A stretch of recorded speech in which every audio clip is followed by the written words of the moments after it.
Constituição e Justiça ontem no Senado sobre a alteração do artigo 283 do Código de Processo Penal, aquele da prisão segunda instância.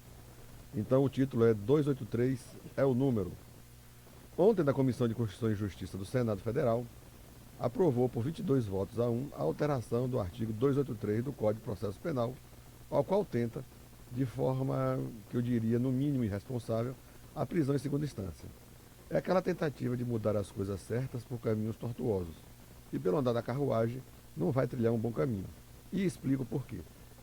O STF, há poucas semanas, julgou duas ADCs, ações diretas de constitucionalidade, que tratavam justamente da constitucionalidade do artigo 283 do Código de Processo Penal. A questão era se o citado artigo se enquadrava no artigo 5º, inciso 57 da Constituição Federal. Ou seja, neste artigo diz que somente será preso após trânsito em julgado em sentença penal condenatória. O artigo do Código de Processo Penal basicamente respeita o que diz a Constituição Federal. O que foi votado na Comissão de Constituição e Justiça do Senado é tão inconstitucional que nem deveria ser levado a sério.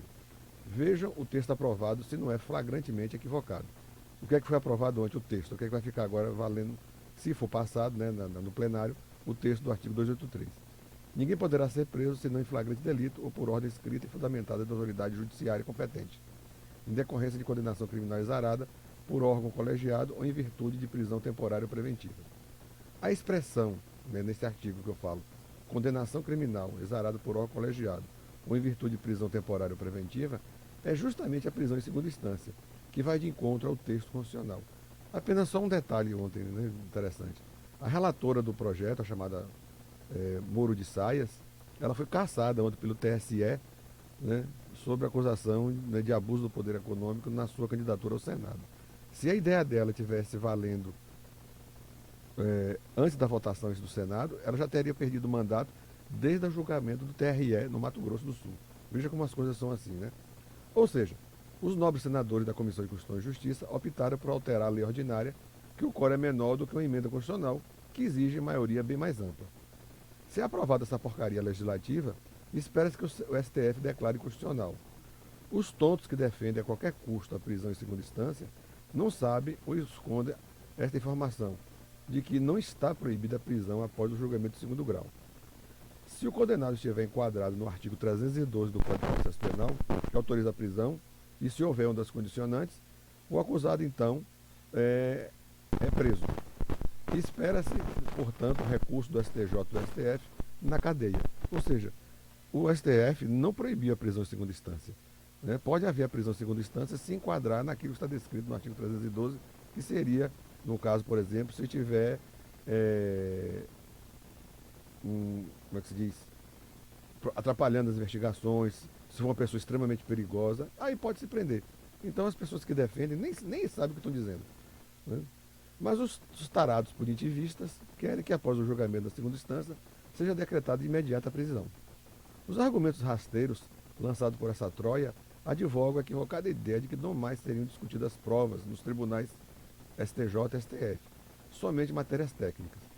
Quando, na verdade, um razoável conhecedor das leis sabe que isso não é verdade. Não se trata de opinião, mas sim do texto constitucional que não admite prisão em segundo grau. E ponto final. Exceto, como já disse, nos casos excepcionalíssimos do citado artigo 312 do Código de Processo Penal. Qualquer coisa que se encontrar não se sustenta nem em 5 minutos de argumento. A aprovação da Comissão de Constituição e Justiça, que altera o artigo 283 do Código de Processo Penal, ainda precisa passar pelo plenário do Senado Federal e pelas declarações do presidente da Casa, ele não vai pautar a votação da alteração da lei. Segundo o senador Alcolumbre, presidente do Senado, há um acerto com a Câmara dos Deputados de que somente se discutia a prisão em segunda instância com votação de emenda constitucional originada na Câmara dos Deputados. Se a pauta, a votação, estiver descumprindo o compromisso com o presidente, se fosse votado o projeto de lei da alteração do artigo 283, estaria ferindo um compromisso acertado entre os presidentes da Câmara e o presidente do Senado. Como já frisei neste espaço, inúmeras vezes, não se pode alterar o artigo 5º e seus incisos por se tratar de cláusulas pétreas. Então, tudo que está sendo feito aí, tanto pela Câmara quanto pelo Senado, não tem amparo constitucional. Toda a sanha punitivista toda esta sanha punitivista, alterando o texto constitucional, trará, em bem pouco tempo, uma crise institucional. Levada a cabo por uma pleide de ignorantes, a prisão em segunda instância esbarrará no STF. Se mantiver o que já foi decidido, por certo, será derrubada todas essas tentativas de impor uma condição que não encontra respaldo no texto constitucional. Se me perguntarem se isso é certo, ou seja, o Supremo vai dar como constitucional, respondo que eu não sei. O placar no último julgamento sobre o tema foi de 6-5. Temos 5 ministros que julgaram contra o texto constitucional. Então, portanto, vai se dormir com um barulho deste. Vivemos um momento tormentoso do ponto de vista institucional. E isso se comprova pela movimentação do Poder Legislativo, que se mobilizou para tentar desfazer a decisão saída da mais alta corte somente para atender uma ação extremista que prefere solapar o ordenamento jurídico para satisfazer uma grei que tem apenas como força de argumentação as redes sociais.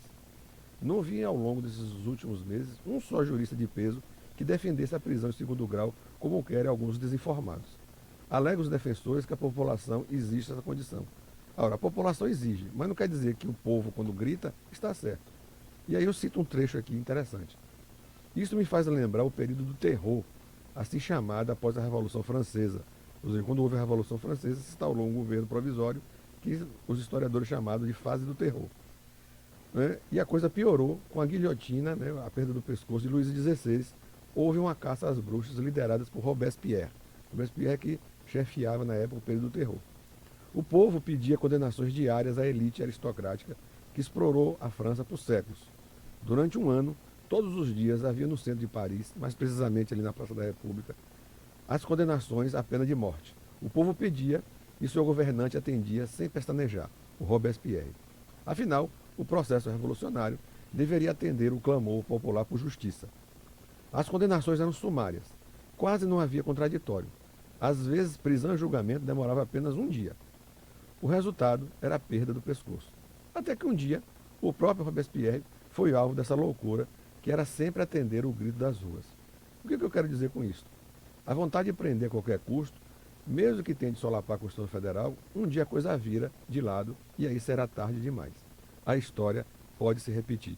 Então, o que foi aprovado ontem no Senado, que ainda vai para o plenário, o presidente do Senado disse que não vai pautar, porque tem um acerto com o presidente da Câmara de que a prisão em segunda instância seja tratada através de emenda constitucional, não deve prosperar.